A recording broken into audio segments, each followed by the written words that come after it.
I'm really excited to welcome Sunku. Something that stood out for me in your profile was you've contributed to a book in the past, and you also said that you want to be writing a book next year, a children's book. So that really stood out for me, and I really hope you do that. But just to give a brief intro of Sunku, he's been working at Intel and Equinix for the past 14 years. He's an industry veteran. He has 16 patents. I don't think I've met anyone with 16 patents in my life. And he got his EB-1A in 2022, early 2022. And since then, he's been helping a ton of people just for free, other people who are aspiring to get this. So thank you, Sunku. And let me welcome you to the stage. Hey, thanks, Sandhya. Yeah, it's thanks for inviting me here. And when I saw what you're doing, building Unshackle, the community and the book, I could see that the impact is far-reaching than just the people that are here. So that kind of impressed me to make sure that I join you in your endeavors. And yeah, so I am in the process of completing children's book. I have a 3-year-old daughter, so there's a lot that could be done. When you're preparing for EB-1A, so you get to see so much of the ecosystem, the books and conferences and whatnot, right? So then you really get to see the different perspective on everything that you do. But thank you for that warm welcome and good introduction. By the way, a small correction, I have just about 12 patents, not 16 yet. Maybe 16 one day. Okay. But yeah, it's just My about 12 bad. for now. Yeah, I mean, 12 anyone can get. 16 is the hard part, Yeah, right? exactly. That's the magic But number. to kick things off, I always start with the question of what motivated you to apply for the EB1 in the first place? Was it the long backlog, or was it something else that was, the seed for you specifically? So I made a promise to my family to not worry about immigration, right? So not worry about, not able to go travel to India, not able to work, worry about whether our president changes and something else changes, right? Like what happens to the rules. So I figured, okay, what is it that I could do through my work that I don't have to worry about the visa or the immigration issues. And like I always say, when you have antennas open, you're tuned into the right frequency. So one of colleagues said she was working on building profile for EB1A. I was like, what is that? That's the first time I heard. That was deep into where when I was working in the industry. These days, you see students talking about it, but I was already has been working few years in the company when I heard this. I figured, okay, let me see what I could do, and I changed my work and my profile and the nature of my roles in order to get things done towards what EB1A needs. And that eventually led me to where I am today. Very interesting. And I also remember you sharing that, you first thought of it or you came across it in 2019 and then you started, but then you paused during the pandemic and then you came back again. So maybe the answer to this question could be you sharing the slide and like walking us through the timeline, which a lot of us would Yeah. be. Yeah, let me kick it off. So I just have one or two slides, not much.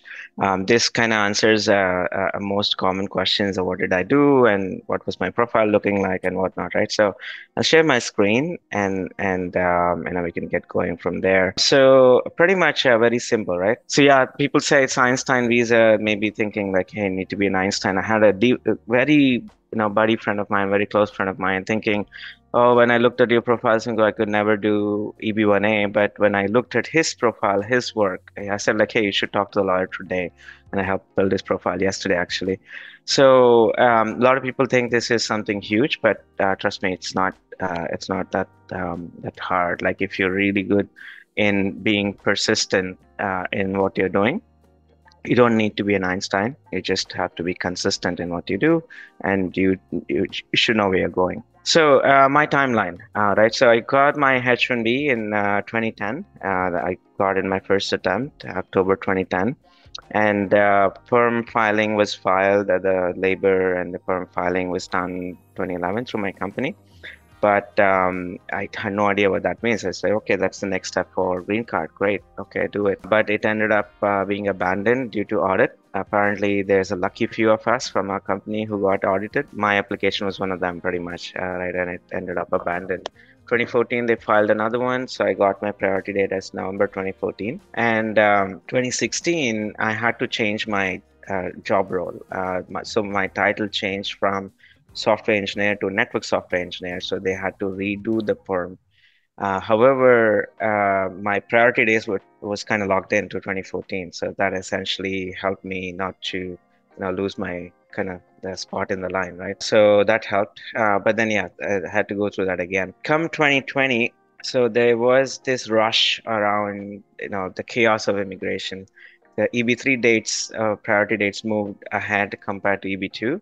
So the law firm for my company, Fragment, they decided to downgrade my application from EB2 to EB3, given the priority dates were ahead of 2014 for EB3. So essentially, ended up with the process. I had to I remember sending for I-485 application around 3 to 4 pounds of documents. When I went to FedEx, it was this stack of documents, around 4 pounds of documents, my pretty much entire history of documents, right? And good that the days didn't change fast enough that I got my EAD and advanced parole approved by 2021. But in the meanwhile, I was working on EB-1A. So that's when I started, 2019 timeframe.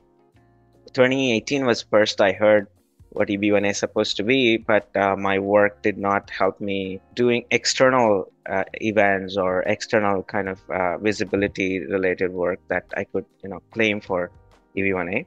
But I started working step by step, talking to the teams and whatnot internally, and started working on external focused body of work. But then 2020, all of this chaos was happening, so I wasn't really actively working on papers or conferences or patents. So I figured, okay, I would get the EB3 based green card. I was like, fine. But then by sometime in 2020, the dates moved back again. Right, sometime 2020 or 2021, the dates moved back again. So pretty much I couldn't do anything there. I figured, okay, so now I have a body of work. 2021, mid 2021, I reached out to the lawyer and said, hey, look at my profile. It should file for EB-1A. So convincing the lawyer was a big step in that company. Some people, their lawyers used to reach out based on their role. For me, they didn't reach out. I had to reach out to them and said, look, I had done ABC. This is my profile. Why don't we go forward? So that took a couple of months to convince them. And then after all the paperwork, November 2021, it was filed. Just after Thanksgiving, apparently it was sent. And I waited for a couple of months. I had enough evidence to convince the lawyer that said, hey, I need to file premium processing. I'm not waiting for another 1.5 years. I had my premium processing evidence, RFE evidence ready as well, even if I get premium processing. And so luckily, I didn't get RFE. But February, I filed for premium processing.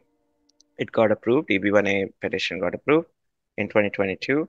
And I got our medical RFE in August, and by November, I had my green cards in hand, which was a big surprise. I was expecting. So yeah, by November 2022, I was expecting interview. Luckily, I didn't have any interview, but I had pretty much in the mail when you open a cover, two little cards, all the life that you worked for, they were in my hand. Divya Kabalan is asking, how can an F1 student who's aspiring to become a product manager start preparing for the EB-1 from the school days itself or right after you graduate? So I know you applied after quite some experience in the industry. So I'm curious if you have any thoughts. Yeah, really good question. The best part about being a student is you have time. The worst part is you don't have money to really travel or do something, extraordinary when you're traveling other side of the world or other part of the country. Given that you have that time, you can really use it for your advantage. And whether you're product manager, whether you're in technical in nature, participate in as many events as you can. Number one, that's when you really get to know how these events are done.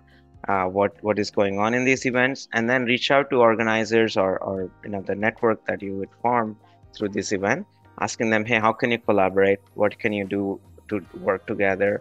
And from a product management perspective, it's all about business knowledge, industry knowledge, and of course your core skills as a PM, right? So assuming that you're good in what you're doing, number one, don't ignore your grades, right? So they're important. Assuming you're good in your projects, your schoolwork, reach out to this network, build a network of people, your local chamber of commerce or local industry folks, industry network events, meetups. There's so many meetups these days after COVID. A lot of these are being done through Zoom call.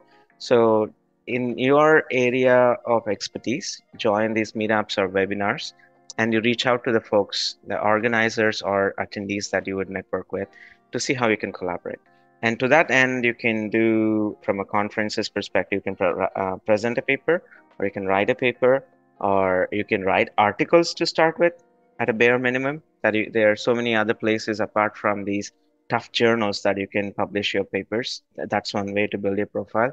Patents might be a tricky thing given it costs, at least in my company, it used to cost 20, 30 grand to work with a lawyer and file a patent. So $30,000, they used to be really strict.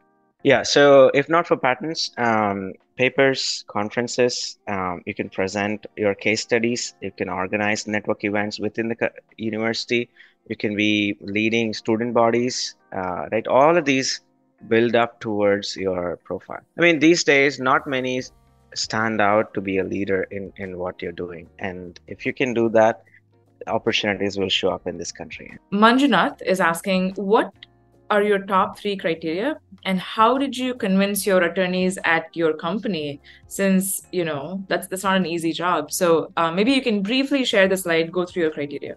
Yeah, absolutely. I was so hell-bent on ensuring the first time I hit the thing, I get the petition approved.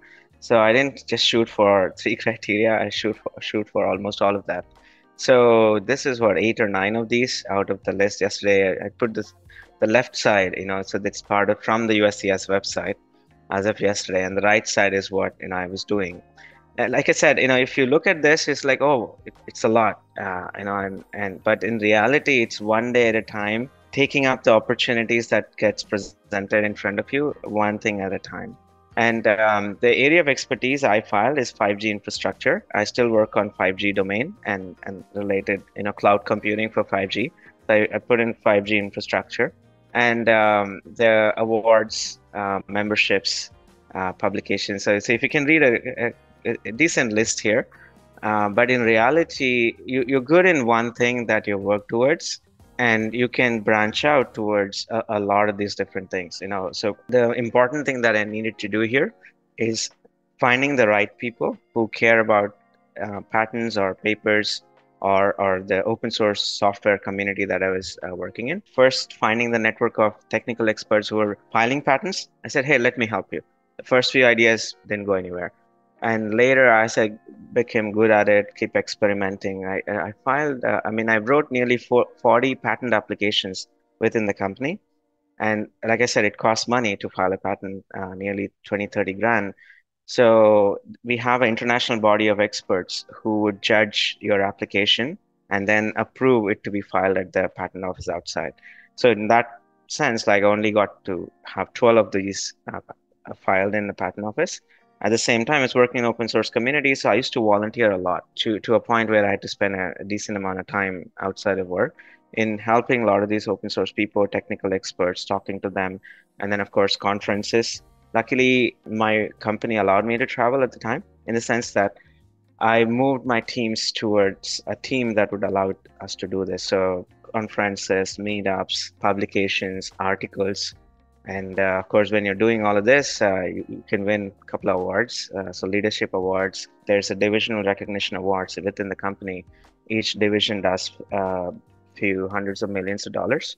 So when you have an impactful project, you can get, awarded, so to say, divisional awards. So yeah, so it's a mix of these, and it's a big list there. I don't want to read everything, but yeah, if you have any questions, I'm happy to answer. Yeah, this is a big list, and it can be overwhelming for people who are seeing this slide. But I just want to remind everyone that Sunku did this over 12 years, something more than that, right? So you slowly build the evidence for this, and almost organically, like you've been doing these things already. So here's the from the timeline perspective, right? Like I started a lot of these external stuff in 2019. So 2019 to 2021. So about 3 years. So I got to do a lot of this in around 3.5 years or so. So it's just that my work kind of allowed me to be externally visible, externally available, and that helped me in that sense. But yeah, so yeah, it's pretty much about less than 4 years. Amazing. What is the total budget that you're looking at while filing for an EB-1A? And second, the green card process. So maybe you can talk about the total money you spent and the breakdown of it after that.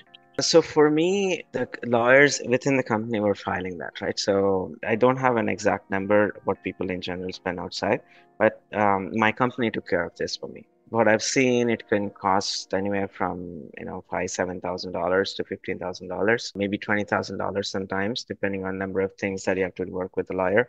But I don't want to scare you with a big number. But reality is, talk to lawyers, talk to other people who consulted external lawyers, and you'll get an idea. Right. And this is where I think there's another interesting question from Ketki is, can we file the EB-1 on our own without involving the company at all? Because some companies are just not willing to file the EB-1s for their employees. Absolutely can. One thing I've noticed though, I help people from hardware background, software background, and product management background. In some roles, for example, hardware, there's so many company secrets that it gets hard to even externally talk to your lawyer about. And that is where it's up to your kind of thinking, and probably your lawyer can help you into a certain extent to up-level some of this to convey the impact and convey the nature of work to the lawyer so that you can file outside of the company as well. And as long as you let your management know and the company lawyers know that, hey, you're not violating any policies, intellectual property policies, you're good to go. You can work outside of the company as well. Right. And obviously the con being you put your own money into that and take care of it yourself. So now kind of diving into how you built your profile. One question that I see that's coming up is, how do you get invited to peer review or speak at conferences? So I feel like it's like once the ball gets rolling, it gets a lot easier to get second, third, fourth invitations. So what is the very first step you did? You're absolutely right. Once you're in one or two, then it's easy to scale. So here's the thing: like if you're looking at top conferences in your field, like IEEE conferences or ACM, so you have to be at least have presented once or twice in these conferences for people to know that, hey, you know what the quality, what it takes to be at these conferences. So these are conferences that have high bar. And when you go to those conferences, that's exactly what I did. The first time I went there, I networked with the organizer. I networked with the different committees in the conferences. And all these names are published in the website. Go talk to them, go say hi. And I didn't go to them saying, hey, I'm working for EB-1A, put me in there. I said like, hey, how can I help? Simple thing, how can I help? This is my expertise. And people have a way of taking that question in different ways, and they will present opportunities to you. I was put on technical program committee TPCs for some of these technical conferences. Now the other side of it is, if the bar is too high for you, if you're still early in a career, bar is too high, there are conferences that are much less in the rules or intensity, like commercial conferences or industry conferences. Go talk to the organizer and say, hey, I can help volunteer. It may be as simple as organizing a Zoom call, maybe as simple as email list versus running the program, peer reviewing the submissions. So start somewhere and by reaching out to the people and saying, hey, I'm here to help. And that will take you a long way. And this is where I remember something that Aditi Paul, when I was interviewing her, mentioned that that's what she did. Aditi got her EB-1B as a researcher several years ago.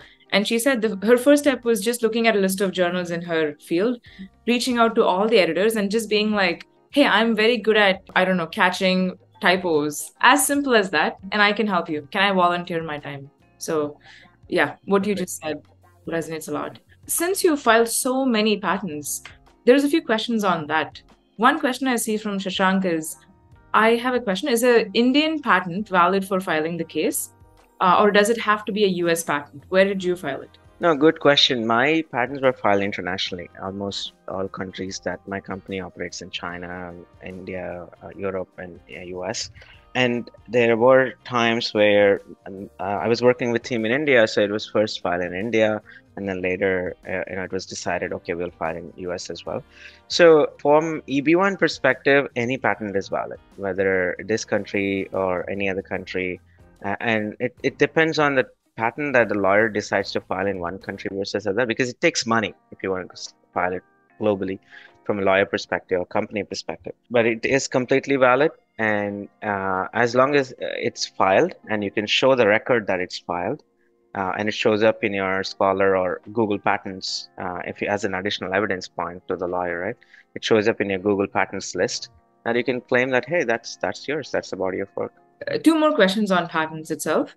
Does your patent have to be in your field of expertise? And also, do citations count when it comes to filing a patent? I'll talk just about EB-1A perspective, right? So ideally, it's related to your field. It broadly touches upon your field because I'm saying I'm an expert in 5G infrastructure and I'm producing evidence that, hey, look, this is in this domain, patent, these are the patents that I have.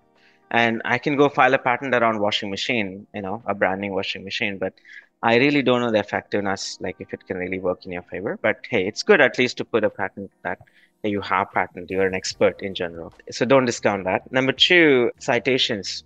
Even today, I have just about 10 or 15 citations, even after everything. So for EB-1A, I don't think citations matter. I've seen a lot of people that I helped gotten EB-1A without citations as well. So it's not an important thing. Thank you so much. That's actually very helpful. I want to switch gears to memberships. Just so I remember, are you a senior member at IEEE? Yes, that's right. Okay, perfect. I've read that is very hard to get up to that level, and it takes a lot of going through, a vetting process. So Ketki asks, how would you advise approaching the senior membership? How do you start from scratch over there? Like, what is that process like to get up the ladder? IEEE senior member requires you to be an IEEE member to start with. That's kind of granted. And all to register as a member, all you need is a credit card and go through the process from in the website. But to be a senior member, the criteria says you need to have a significant body of work for last 5 years or within the last 5 years. So in that sense, whether you're a student or an industry professional, you can be a professor, you can be any combination of these. But at least you have a few years of work that says that you have done significant amount of work, maybe within your company or some of the work that you can externally show through papers or publications or patents, whatnot. And you can put in this as an evidence and say like, hey, this is my body of work, and you need 3 people to recommend you.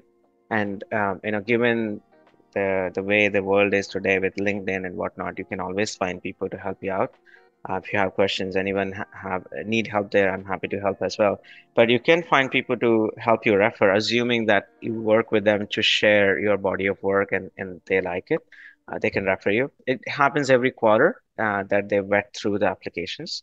And once a quarter, they approve new members to be awarded senior member title. And a lot of people these days have been getting that. It's not as hard as it seems, but it assumes that you have a body of work that you can justify with. There's an interesting question from Vivek, where he's asking, I see a lot of product folks working for fintech and other domains trying to apply for EB-1. How do you distinguish yourself if you're drawing the same salary, engaged with similar responsibilities and similar profiles from the rest of the crowd?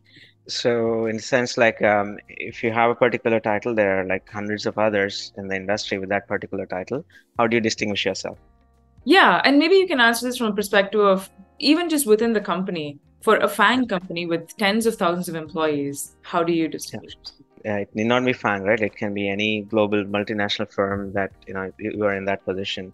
So here's the thing, right? It relates to your career and how you're planning your career. See, ultimately, EB-1A is not a game that you do outside of your career and your work or your your full-time job or your full-time student profile, right? It's something that has to be in-baked with your career that you're working on. So from that perspective, these little things around leadership principles around, hey, asking how can I help? Doing a little bit more than what is needed for your job, right? And building enough network in your company or in your workplace that people that you can help and you can count on their help. So these 3 things are common to advance in your career, and same thing applies for EB-1A.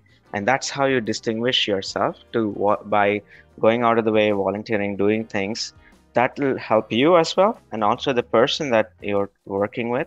And it's give and take. All the profile that everything that I've done, me going out and say, hey, let me help you. And they said, hey, okay, we're building a conference paper. Can you contribute? Hey, let me write the whole thing. It's 6 pages long, put in like bunch of hours. And not everybody is willing to do that. They don't, not everybody's looking for EB-1A, right? So it's a matter of you reaching out and really stepping out to see like, hey, how you can help others so that you get what you want. With respect to patents, your very first patent that you filed, I'm curious, how did you know that this is worth filing a patent for? Because I think a lot of people on the call probably work on Yeah. very interesting projects. So how do Yeah. you make the decision? Yeah, that's a really good question. The first time I thought I had an idea, I wrote like 6 pages and said like, "Brap, it's rejected." It was disappointing, right? So the reality is you don't. You really don't know unless you get proficient at it. You really don't know what's good enough to be a pattern. Very simple ideas I've seen in the company. It's just a matter of like, like, hey, if you do this, this might get better. And that was like, hey, this we need to protect this competitively, and that became an immediate pattern, right? So it for from a pattern perspective, if you want to start like first pattern, second pattern, just write out an idea in a single slide or a small document, just a block diagram as to what you want to do, and reach out to the experts and say, hey, can this be built into an idea? And the same thing that you came up with might not be filed as is, but it can be evolved into something worthy enough for the company that it can be filed as a patent. So to that end, start putting out ideas. That's all I did. Start putting out ideas in some form or shape and talk to experts. And almost all of, no, actually 100% of my patents are with collaboration with others. I don't have anything that just with my name. So when you collaborate with other experts, you bounce off ideas and say like, hey, okay, let me make this, in a real patent form, like expanding on it and two, 3 pages, and then sharing out the idea. Just start somewhere. I'm going to move on to a slightly different category. Shashank wants to know, when it comes to patents, papers, book publishing, if we have all of these in India and they're all related to India, can we publish everything in India and it can still be valid for the case? Because he's saying that the cost of publishing is lower in India. I mean, in fact, the Yeah, cost of getting PR is also a lot lower in India than the US. So, yeah. how much of your case was based on stuff in India versus the US? Yeah, so I can talk about myself, but then the accurate answer is talk to a lawyer, right? This is relative to individual's case. So in my case, I've been in the country, all my work have been in the USA from the get-go. From the time I graduated my master's and been working in this country. Although what I've done was kind of written here, I presented in a lot of conferences in Europe. The only reason that traveling to India was a lot more budget for my company than traveling to Europe. So a lot of conferences in Europe and Canada and USA. And same thing with patent applications. First, it was filed in USPTO, and then China and India. So to answering the person's questions around India, right? So it is cheaper, definitely.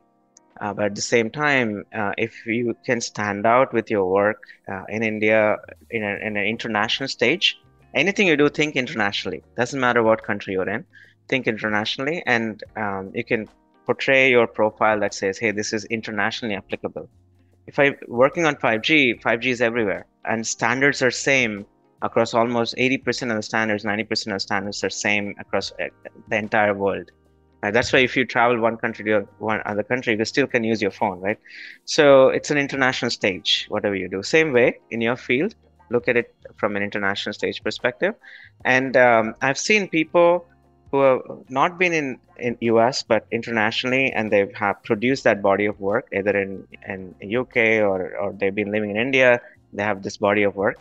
And they still file EB-1A and they still got EB-1A approved, although they're never set foot in the country because their work stands out on an international stage. Right. You don't have to be in the US to file the EB1. You can file it from anywhere across the world. How do you approach trade publications to publish about you? Any tips on cold emailing people? So, first of all, did you cold email? In terms of me, cold emailing, I think I just answered, right? Like either I go meet a person cold call per se, or LinkedIn was my way of doing it, not necessarily email because I didn't have anybody's email. I just reached out to people on LinkedIn and said, hey, can I work with you? Can I help you? And in the same way, I have been sharing articles in my domain. And I remember the book chapters that you see, the book that I have, an architect from Reliance Jio in India contacted me and said, like, hey, I'm writing a book. Would you be interested in working with me? Great. I was like, I didn't even have to reach out to people. They reach out to me, right? So be consistent in one thing, or at least two things, whatever you do, either emails, if you can procure their emails, start reaching out. IEEE especially have so many activities and bodies. I started sending out emails to everybody. Only one or two of those was really replied because they may be inactive or whatever reason. But LinkedIn, I had more success when I reached out to people in person and said like, "Hey, I'm doing this. I see this is your profile. Can I help you?" And that had bigger success for me. Switching gears to talk about awards, a question that I saw previously from somebody was, do internal awards count, like within the company kind of awards? Did you have any like that? Yeah, absolutely. It'll count. I had 8 or 9. I just don't remember the count. It's in my Medium blog. I started putting in everything that I do in the blog, right? So, yeah, 9 or something like that. And in terms of these awards, I had to be clever enough to the lawyer to say, this is the impact of what this award means. It might be, so there are divisional awards, which I said, like, millions of dollars of business relies on that, and that's why you're awarded that. And there are tiny awards where, another manager recognizes you through the internal portal, through email or through portal, and says like, "Hey, thank you for this." And it's not an award, per se, but I collected all of that and said, look, people are thankful. Although it's not an award, people have been thanking me for years because of ABC. And this still counts towards something significant that I have done beyond my normal work. To answer your question, do they count? Yeah, all of these emails, an appreciation letter from a client or external company that you're working with, it may not be directly to you, but to your VP or to your CEO on the project that you worked on. Even that is good. Let's say like, hey, look, I've worked on this piece of code, and because of this, this project got this recognition out from outside customers. And look, this is my evidence to say, and a letter of appreciation. So all of this count as evidence. One note I do have though here, Sunku, is I've heard from lawyers that within company awards generally do not count, even for an O1, right? Because it still has to be a national or internationally recognized award. So I guess in your case, you had so much evidence that, maybe that didn't matter. But yeah. Yeah, I can tell you two ways to it. Yeah, you might be right that I have like a overall piece of work, a body of evidence, like in a grand scheme of things, it might not be a big thing. But then I've helped people who are deep into hardware expertise, where they're into hardware, manufacturing, for example, and they cannot share their work outside. And even if they want to, there are not many places that they can share that people care about what they're doing, because there are only some few semiconductor companies in the world, right? So the way the lawyers are positioned is, hey, this is what they have done. These awards are significant to entire industry. So you work with a lawyer that can really take up the significance of what you're doing towards scaling it internationally, right? And there may be awards that really doesn't matter, and there may be awards that can impact the end product or a project you're working on, and that can be portrayed on an international scale that, hey, this is why these are important. So yeah, it's up to you how you want to kind of work with your lawyer to spin up in that sense. Judging is said to be one of the easier criterias by several people that I've spoken to, several lawyers. I'm sure you had a ton of evidence there. So, Hani wants to know, what was the first thing you did to gather evidence in the judging criteria? At the time, the only thing I knew was IEEE related work. So once I had known, I presented a couple of times. I reached out to them and asked like, hey, can I peer review? Because this is really difficult to get into, to be peer review on this conference. But it took a while for me to be accepted in that role. In the meanwhile, in terms of judging, I was doing internal code reviews. I was tech lead, so I was looking at the code and the projects of the other people and approving what's to be done or not. And also, given I was working in open source projects, I was approving some of the code that was being submitted outside externally. And I said, like, it's all tracked in external website. What I approved, the comments I said, like, and this was all evidence to the lawyer to say, like, look, this is externally, I'm reviewing people from 100 different companies and their code, and I'm a reviewer in this project. This shows the significance of my work, right? So every little thing I did, I enhanced it for the lawyer in terms of impact. Some didn't matter, some mattered, and that mattered was good enough. And as you start reaching out to people, you can do meetup reviews, you can do panels. I was reviewing internal company conference papers as well, claiming that within the company I'm an expert in that field. So I reached out to the conference organizer and say, hey, I want to volunteer to review. And that was much easier to get into because, it's within the company. So it's a matter of taking up one thing at a time and then reaching out to people and say like, hey, look at my body of work, my expertise, my resume, or my website, or my outside work, and hey, please accept me as a reviewer. Awesome. And it sounds like it's, once again, it's not like there's one pathway. It's like Yeah, throwing darts at a dartboard. You try many things and exactly. it will stick eventually. A very interesting question from Mishti is lawyers often don't understand the technical nature of our profiles, which, clearly yours is very technical. How much of work did you put in outside of work hours in gathering evidence, and how much did the lawyer help with it? Yeah, work outside of our hours, man. Like I have long stories to a point where my wife didn't want to stay with me, that hey, I'm working too much. So there is a period of time where I had to do that because I was not, like I said, I'm not an Einstein and I'm not really great in what I'm doing, right? So I just normal engineer per se, but to learn that expertise, I put in little extra hours to say to learn, to experiment, to run through ideas to with people. So to that end, how many hours? As many as it takes.